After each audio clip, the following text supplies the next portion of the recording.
Oh, welcome back, everybody, to Pure Victory Podcasts, better known in these parts as PVP. Welcome to the HQ, the Yeah, headquarters. that's right. Tarps, how you doing? Oh, goodness. I need to learn to expect that one, don't I? Uh-huh. Yeah. At least for a few more episodes, to build that commonality with it, and then it's going to get out there. Get the ball rolling in the public That's right. circles, eh? Oh, it's a beautiful February day here, and I hope that you are all doing well. Today, we're going to be talking about something that kind of fits within the month of February. I think this is coming out in February, but if it isn't, it's for February and beyond, I guess. But we're going to be talking about what is our duty when it comes to sex and marriage. It's good to know that you're saying what we're going to be talking about, but I'm just thinking people probably have no idea what you're talking about calling me tarps. Oh, that's true. Unless they This is your first time. context. Yeah, this is your first time listening. You're like, who are these people? And I don't understand what language they're speaking right now. Exactly. So we don't need to go there anymore, right? Yeah, that's true. Yeah, listen to more episodes, and you're gonna get the full context. That's my challenge to you, and then you'll know what I'm talking about. Anyways, sexual duty in marriage. This is something that we have had a lot of conversations around, specifically in our ministries, but with lots of people, couples, and we would love to just work through some of these questions that arise. And what is our sexual duty in marriage? And there's a lot of nuance to this. There's a lot of ways questions like this can go. We're going to do our best with this because, like I said, everybody has a unique story, but there's a common thread, truth to all of this, and our understanding of what it looks like when we're married, in regards to sex, and what our duties are when it comes to that. And there's been a lot of abuse that's occurred in this area, a lot of demands placed on our spouse, through maybe misuse of scripture, or culturally some misinterpretations of things that have led to a lot of harm. So we want to try to create some health in this particular area, being sex and marriage. So that's why we're doing this one, because again, we want everybody to have healthy sex lives and vibrant, mutual gratifying sex lives in marriage. Yeah, and I gotta say from the outset, I hate the word duty. In Yeah. terms of sexual duty, I'm like, that's a terrible word. I don't know what the original language the word was, but somehow in some translations, not all, in English Bibles that talks about sexual duty. I'm like, sexual duty, what a great way to think about sex. Something that's supposed to The be so much duty. fun and pleasurable. Yeah. It's just a chore. It's Yeah. a duty. Gotta just do it. Like, oh man. But the reality is, people do feel like it's a duty, especially a lot of times wives, and sometimes some husbands feel like it's a duty and then it's a chore and it's not good. So that's why we wanted to use the word in this episode, is because there are translations that say that. It's unfortunately infiltrated into church culture and society and marriages where we just feel like it's a duty. And so we wanted to use that and just give some perspective to what we believe the Bible is saying and instructing, and what God's desire for us is as married people. And we want to just go through some different scenarios, because there can be principles that we want to live by, but then things happen, and it's like, what do we do if our sex drive is different? What if I want it every day and she wants it once a month, Mm-hmm. or what if my husband just isn't into it and I want it and I want that emotional connection, and he's just all physical all the time and he's just violating me. I feel violated, and there's no connection, and I feel objectified. Like, should I continue on doing this, or should I schedule it? Should I not? What's the frequency? Mm-hmm. Like, there's different questions that we want to cover. What if there's abuse? What if there's been abuse in your past, or what if it's your current spouse where there's been maybe sexual abuse of some sort? There's been emotional, spiritual, physical abuse. Should you maintain this perspective that you have a duty to continually open up, to continually strip down and get naked and have sex with your spouse when it's just not healthy? And so we want to answer some of those questions in this episode. And so if that's relevant for you, stick around. If you just want the best sex life in your marriage, hopefully this will speak to that too. And there's also other episodes on that, of course, too. But Yeah, 100%.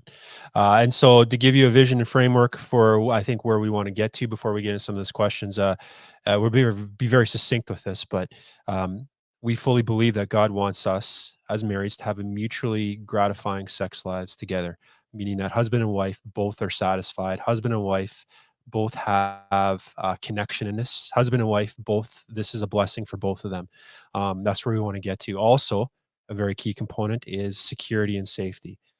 God wants us to feel safe and secure in our marriages. And if there's any instance where we're not feeling safe or secure, I don't believe, and I don't think Matt believes, and we don't believe that that's where God's moving us. We need to get on the same page in regards to feeling safe, and that we have that security when it comes to our physical and intimate lives together. And so that's kind of where we want to be. That's where we want to move towards. And so that's our framework. Let's just understand that's where it's supposed to be. It's not that sex is just for the husband, where a lot of teaching has moved that way, where all guys were just animalistic. We have these urges that the wives have to meet that for us. And if they aren't, then they're not doing their duty sexually.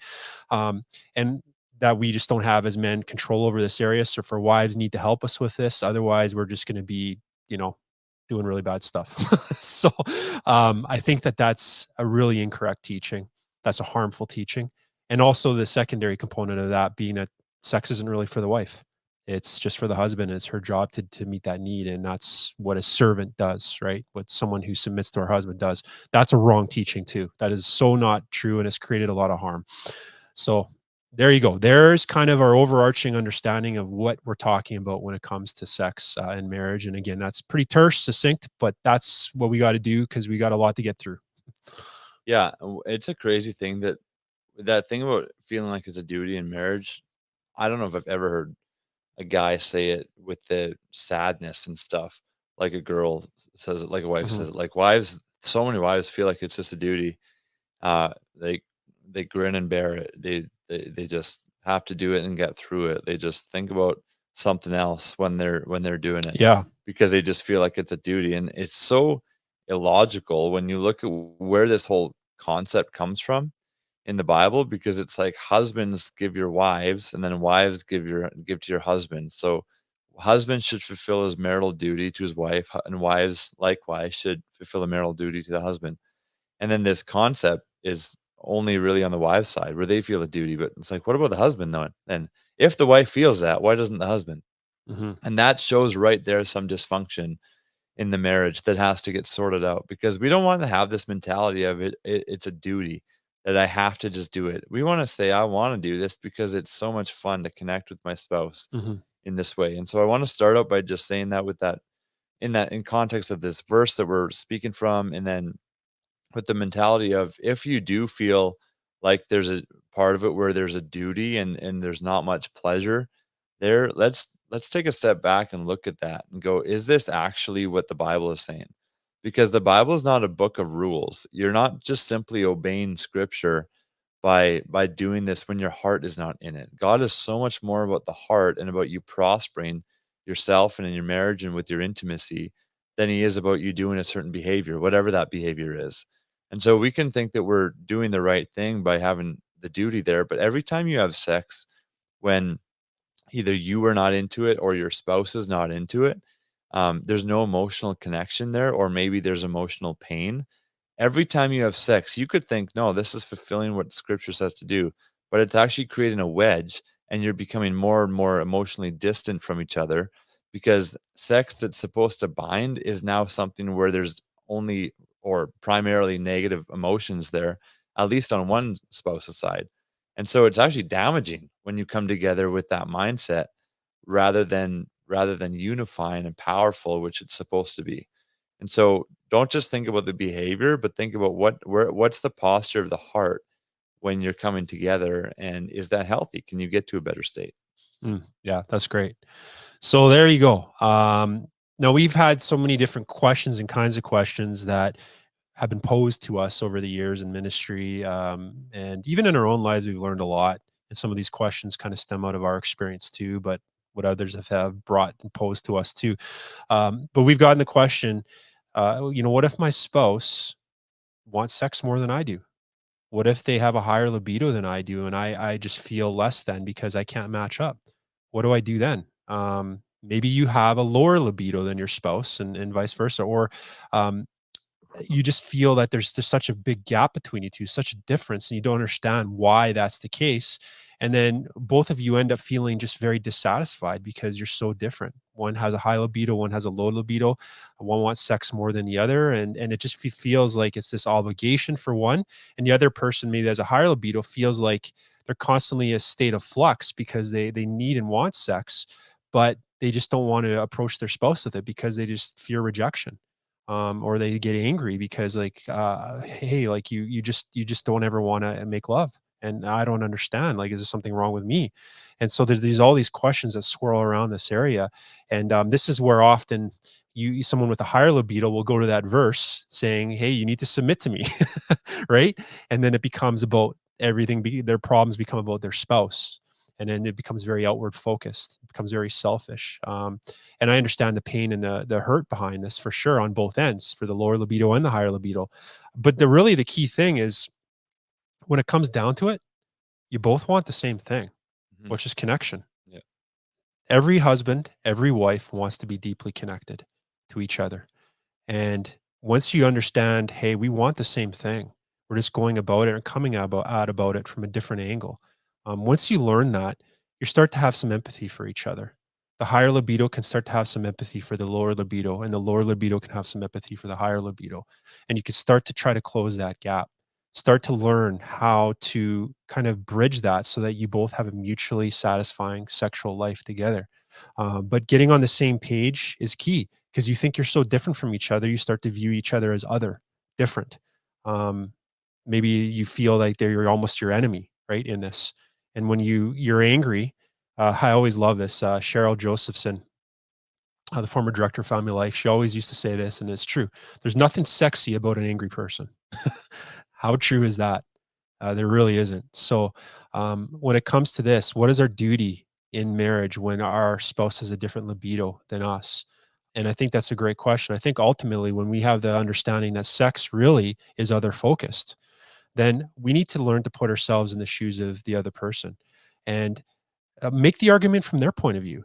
So, for instance, if you're a higher libido person and you're having a fight with your spouse who's a lower libido person, what I would say is pull back and put yourself in their shoes and argue the point from their point of view. That helps you to start to understand where they're coming from. That's helped in a lot of ways. I've heard, even for Kirsten and I, we have different libidos. When I put myself in her shoes and I think of what this might sound like to her, what it might feel like for her, what her experiences in all of this, it has really helped me a lot. Because in the past, and early on in our marriage, I was so myself focused, like I was so selfish. Uh, I just so desperately wanted to connect to my wife, but I was very self-focused in that. So then you start to view your spouse as your enemy a little bit, even though you don't want to. You start moving in that way. But when I started to look at her needs and started to become more other focused, focused in a good way, I mean, on what her needs are, I started to realize that she wants to connect to me too. And I started to understand where she was coming from in a lot of these areas and how she might feel in all this. And then I started to have some empathy for her. And that's what actually broke my heart, to be honest. I just remember I just felt God convicted me so deeply in some of these things. And I remember just crying a bit. I was like, I just felt, oh my goodness, I can't believe I've been imposing something on her that's been so hurtful to her. And I wasn't trying to understand her at all. And it hurt. It hurt me to think that I'd done that for years. Um, and I think sometimes that's where we need to get to. And I hope you avoid some of the pain that I went through with things like that, and do it quicker than I did, learn quicker than I did, but start to empathize with your spouse and try to put yourself in their shoes. Yeah, that's huge. I love that arguing from their perspective. Mhm. That's really cool. So what about what if they want to do things? What if your spouse wants to do things in the bedroom that you're just not comfortable with or you just don't want to do or on the flip side, what if you want to do things and your spouse isn't comfortable with them? Is that the opposite of what I said? I think so. Yeah. Anyways, you understand what I'm Yeah, saying. I get it. Yeah. So um and that's a real thing, right? I would say there's got to be marriages where that's not the case, but in a large majority, vast majority of marriages, there are just different desires and different things. And so, what if something, you got to think: are your desires just from pornography? Are they from past sexual experiences? Are they healthy? That's the main thing. Is like where are they coming from? But say they're all godly. Say your desires are good and it's about connection, just exploration and pleasure, and just having a fun, adventurous time with your spouse, but they're just not wanting to engage in that. What do you do? What do you do? So if somebody comes to you, Brad, you're the marriage guy. I'll put this on you. Yeah. How do you walk someone through that? Yeah, that's a great question.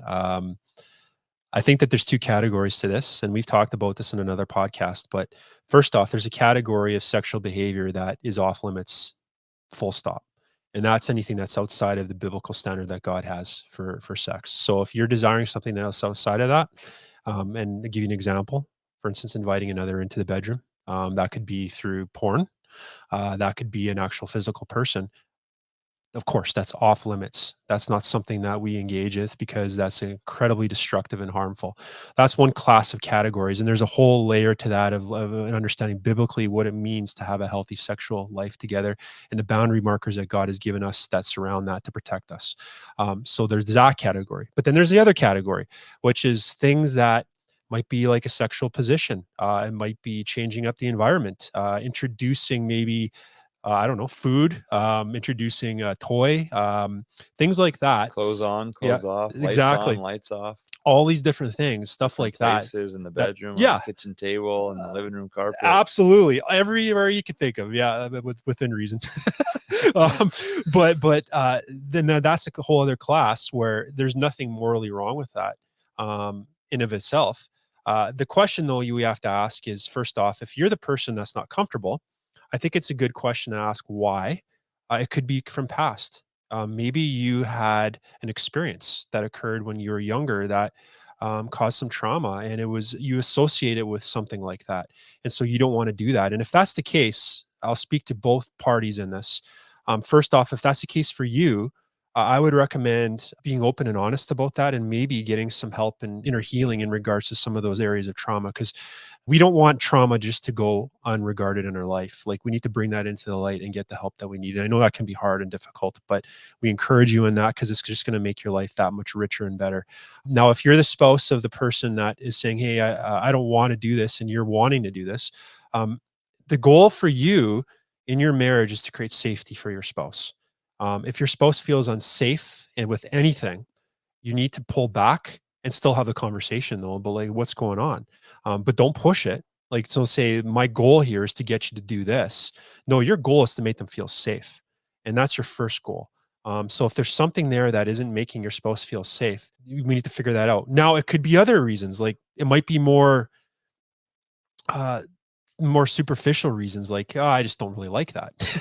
Right? That's a whole other different thing. There's no trauma associated to it, no trauma linked to it. It's just you really don't like that position. You really don't like, you know, making love on the kitchen counter. Like you don't like that.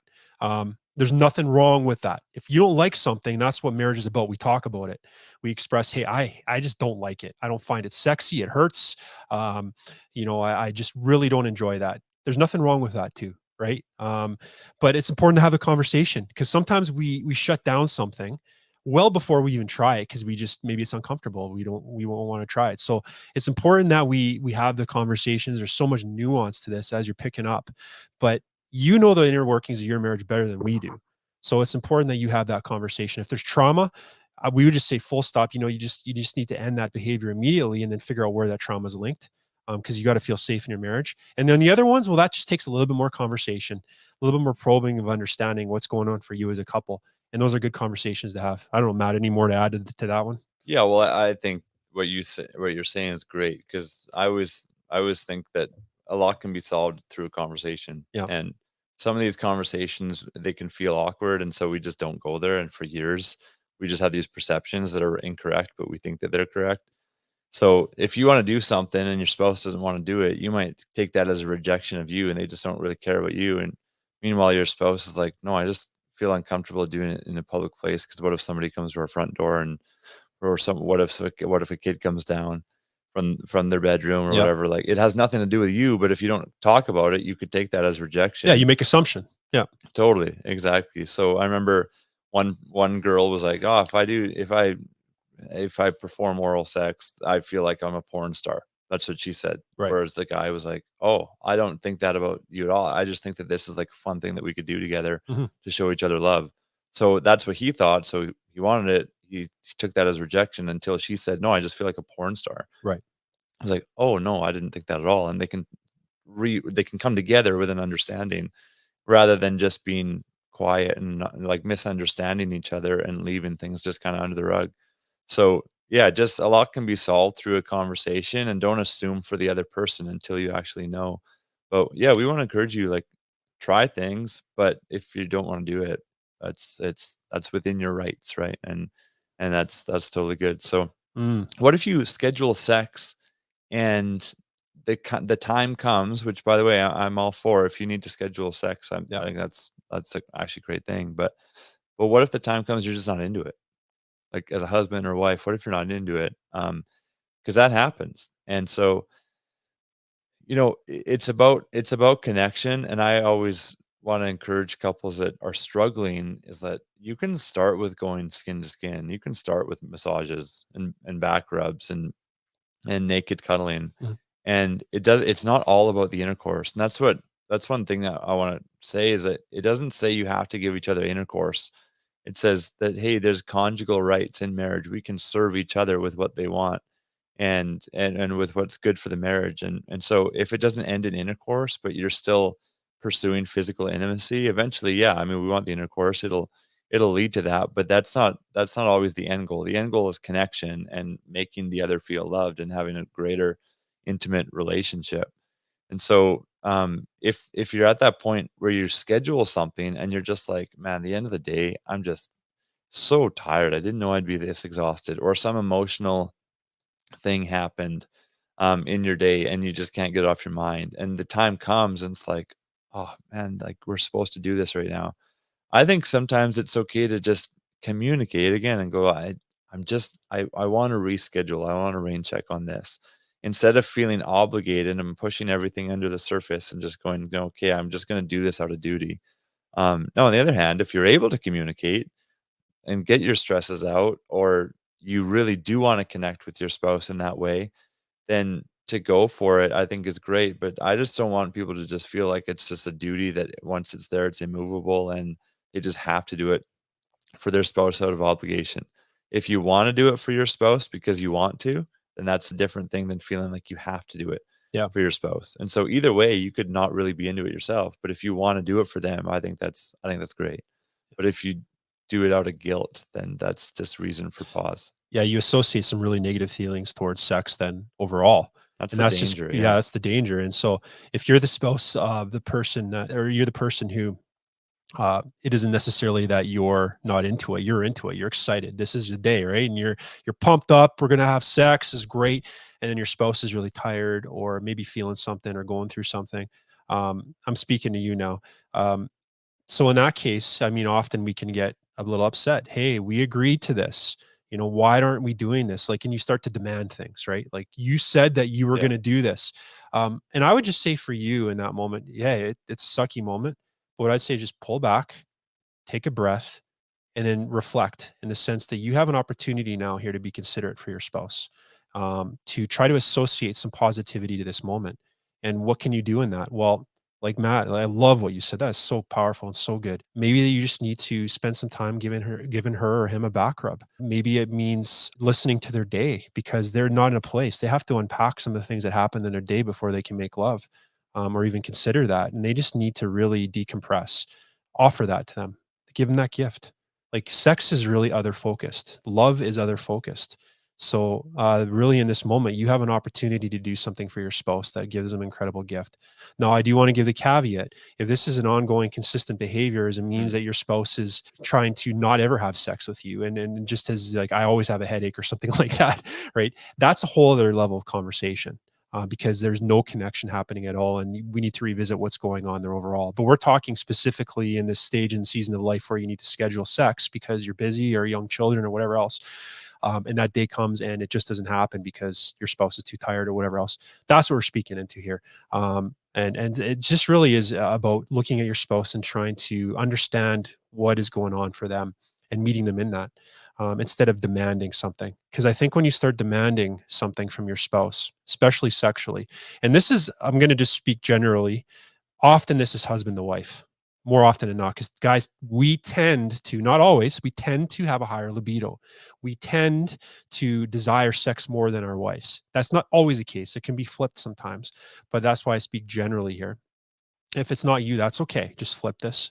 But with that in mind, like often what'll happen is the husband will be like, but you are responsible to do this for me. I have a need right now. um whatever else is going on for me, I got blue balls, like all the excuses that obviously is not true. We had an episode a while back about blue balls, and you can go listen to that one. But um these are things that we do to demand something from our spouse, and that's not loving. Does that sound loving to you? I demand something from you. That's not loving. And sex is one of the most intimate acts that we can engage in as couples. So we have to be sensitive and kind.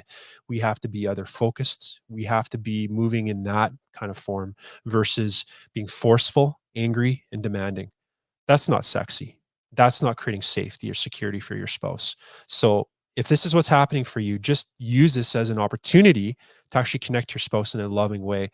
And then the next time they have associated with that moment some positivity, and they're way more open to engage physically with you because you created some safety for them. You applied some positive outcomes for them in the time before, and now they're way more open to making love. Right. So different way of thinking about it.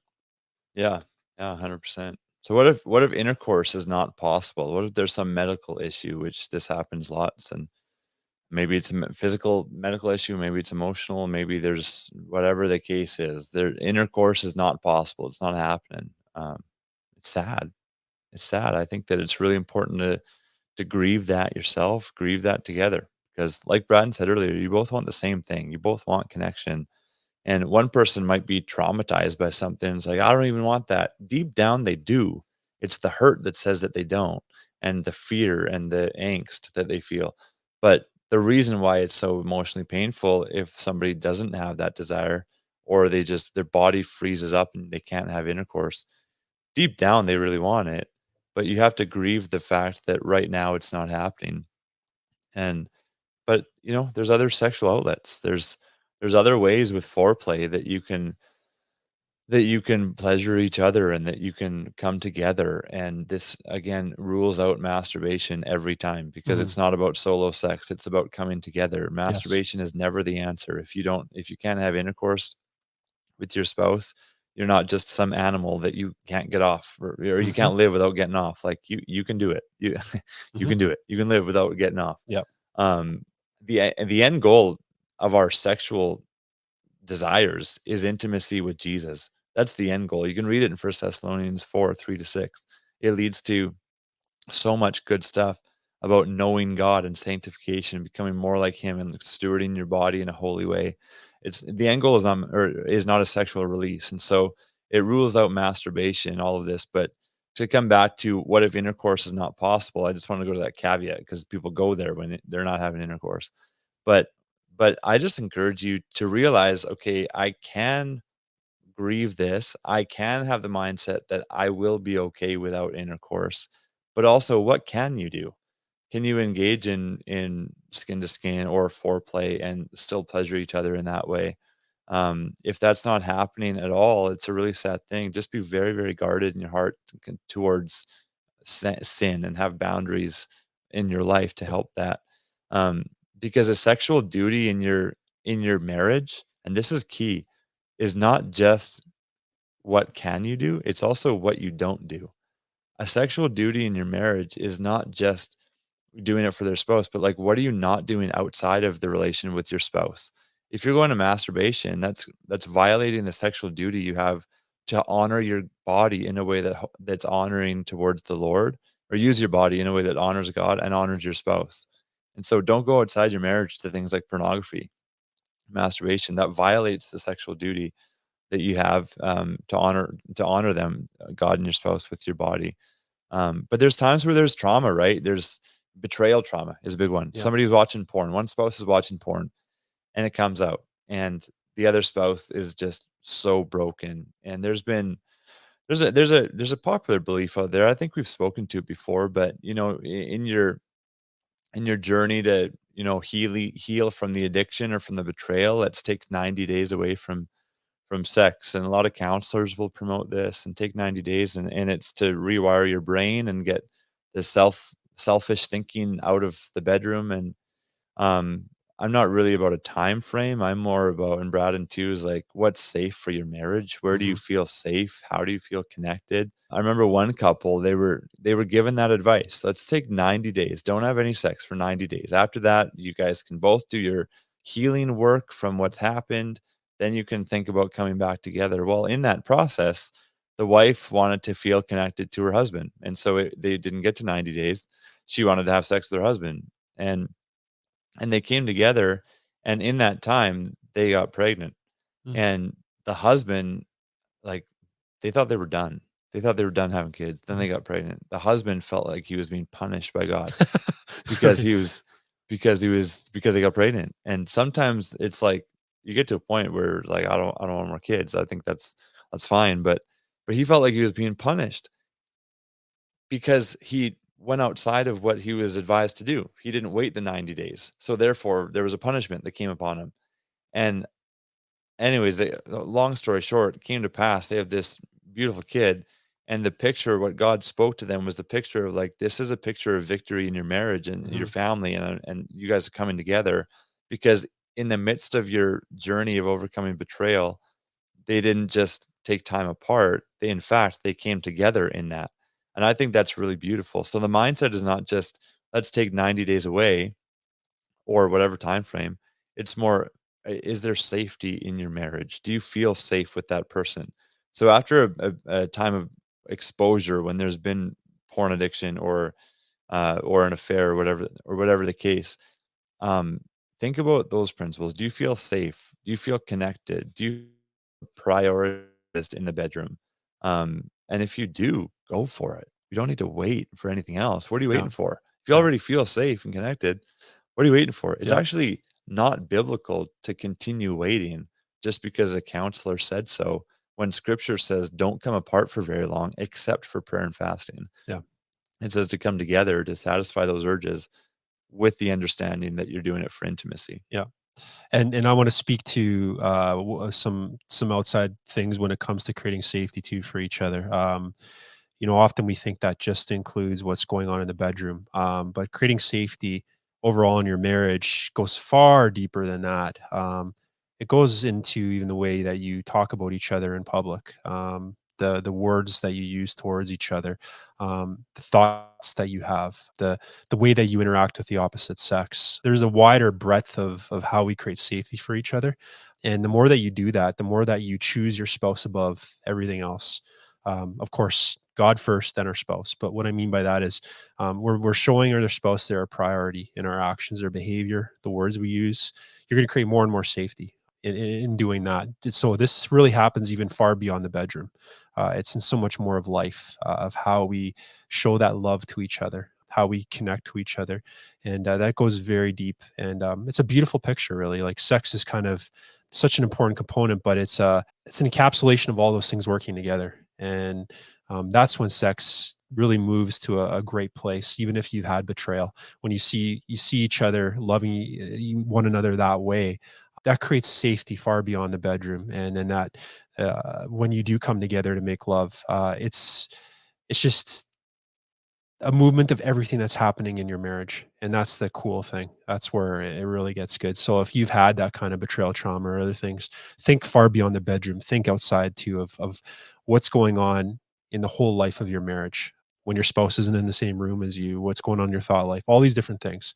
Totally. God's going to help you there. But yeah, really, really great. What if there's been, like, some people use the term spousal rape when Oh, wow. there's been Yeah, abuse over and over. Maybe it's one time, maybe it's been consistently where maybe one spouse didn't think they were raping their spouse, but the other spouse felt like that, completely or right. Yeah. one spouse has just, like, been so dominating in the bedroom and not giving the other one a voice, and it's been, for say it's been over a period of time, and eventually the victim to it is just like, "I'm out. Like, I'm done." I remember one couple, they're married like 25 years, and she's just like, I'm not having sex anymore." What do you do? What do you do in that position when that's been the case? I mean, from both sides, but maybe the victims side, what would you counsel them on? Wow. Yeah, and I'm so sorry if that has happened Yeah. to you. Our hearts go out to you, and it breaks our hearts when we hear stories like that. But in the case of that, we always say this: you can't control another person, and if you are the victim of any kind of abuse, be it physical, verbal, emotional, spiritual abuse, that's inappropriate. That's should not be called for or tolerated at all in your life. And I know that that might be hard to come to terms with because there's a little bit of fear here. You're afraid of standing up for yourself. But if you're in a situation where you're being abused, and there was a couple of nuances to what Matt was saying there. There's a one where maybe you've had trauma in the past, and your spouse is not knowing what's happening for you, and they're consistently, maybe demanding sex or whatever else, and are not sure what's happening for you. There's that. But then there's someone who's maybe actively abusing you outside of any of those other things. And I just want to say, if you're being abused, you need to make a plan to get help. And you need to set some strong, firm boundaries in your life. One of them might be you have to remove yourself from that situation. God doesn't call you to an abusive marriage. He doesn't. And I know there's been a lot of abuse in the church in regards to this, that you have to stick it out. We don't abide by that. We don't believe that at all. There's moments where, yes, we need to stick things out, but abuse, no. If you're being verbally assaulted, if you're being spiritually abused in any way, physically, emotionally abused in any form, if you're being controlled by somebody, we would just say you need to get some help. Talk to someone you trust, whether it be a pastor, a close friend, someone to make a plan. But generally, what happens in these kind of situations is you need to remove yourself from that situation, and we would call for separation and to create a firm boundary of saying, this is not okay. I am not going to tolerate this in my life. And you have to take that stance. And I know it's going to take courage, but we know God's with you. But yeah, you're going to have to take that stance to create safety. First thing is for you is safety. You got to get safe. Now, in the other case where maybe your spouse doesn't understand what's happening for you, you're still going to need to get some help, but there needs to be some communication. Is your spouse open to having that conversation? Do they understand? Are they willing to try to understand what's happening for you? And these are some questions that you're going to have to answer. We don't know the answer to those questions. But based on the answers to those questions, whether they can be open to you explaining what's happening for you, well, then maybe you can move forward. Maybe you can get some help and create safety in your marriage. But if there is no place where you can have those conversations, that's going to be a whole other set of actions on your part, to create safety. But if you're hearing the complexity in my answer, I'm sorry. I'm so sorry. It's just every story is different and unique. But the key thing is safety. You're not called to live in an abusive situation where you're being constantly and consistently abused. That's not healthy for you in any steps of the imagination. You need to get out of that situation. Yeah, and I wanna put you at ease too by saying, like, this instruction to continually give sexually to your spouse, you're off the hook if you've been abused. Mhm. It talks about husbands submitting, or wives submitting to husbands as husbands submit to the Lord and love their wives, and, like, both of us were supposed to submit to what is good in marriage. And so if you're being violated, that you don't have to continually go back to feeling obligated because of scripture. And I've heard of that, and that's why I want to say that. And that if you're the one who's been doing that, you have to realize that you need to take some time to heal yourself, grieve over what you've done, actually feel repentant, feel the guilt and the shame, and then release that to the Lord and go through a process of relearning the way that you view sex and yourself and your spouse, and do what you can to repent and repair that with no expectation of having sex, because Yes. there's going to Right. be a lot of trauma that comes back to mind when if you guys come back together, that is very present in the bedroom. And so that's going to be a long, slow process. If that sex life does come back, we believe it can come back, but there has to be a lot of work that is done. And Braden, yeah, I thought your answer was so profound. There's so much deep stuff there, but we do, like, sometimes it calls for separation. Well, in fact, a lot of times when there's abuse, calls for separation, and hopefully when you put your foot down, um, then your spouse will change and Yeah. he'll realize the error in their ways, because now for the first time they're suffering consequences, and where they've wanted control for so long, now things are out of their control. And it might get messy, but it's a necessary thing. And so there are times where God is saying, hey, there's an opportunity in marriage to serve your spouse sexually, and I don't want you to neglect it. I don't want you to deprive your spouse. I don't want them to deprive you. I want you guys to enjoy this together. And there's times where God is saying, "Hey, you know what? This is what I want. But given the circumstances, I'm not going to hold you to it because I want you guys to get healthy and I want you to Mhm. feel safe in the bedroom so that you can get to a point of there being adventure and there being fun." And so there are things that you can do to get to a better place for yourself and sexually, and we just encourage you to do what you can. Don't settle for a marriage where your sex life is kind of mediocre or non-existent. Don't settle for that because Mhm. there's so much more that you can experience, and we hope that that blesses you and that that helps you. And we encourage you that if you want to see some other episodes or listen to some other episodes on healthy sex life, there's other ones that we've done in the past, and you can scroll through and find some, and hope that that's helpful. So God bless. We'll chat soon.